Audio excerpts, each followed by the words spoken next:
Для цього відео нам понадобиться ножниці, молоток, листочок, 2 гвозді і дровняшка.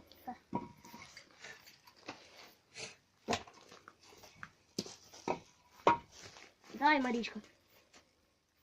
Ні.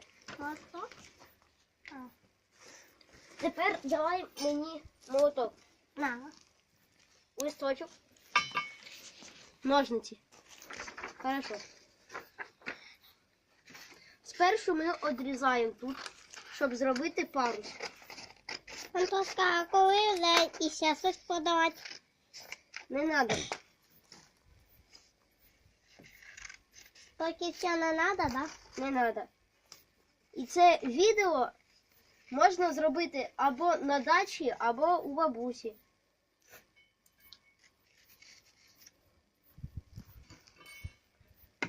Сьогодні я роблю відео у бабусі. Тепер ми отак забиваємо листочок. Марічка, притримуй ногу.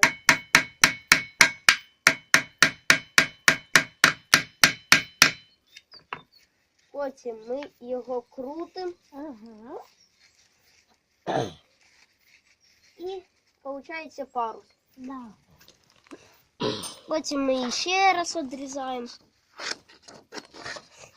І другий парус. Да.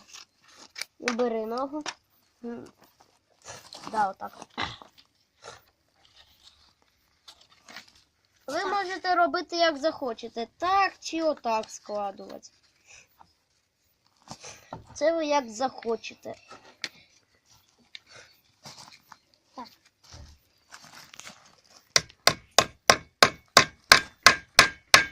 Ви, можливо, зможете зробити 3-парусний, але я вибрав 2-парусний.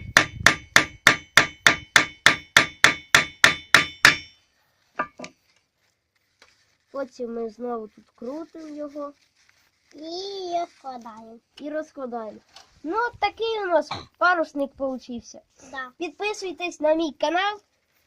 До побачення!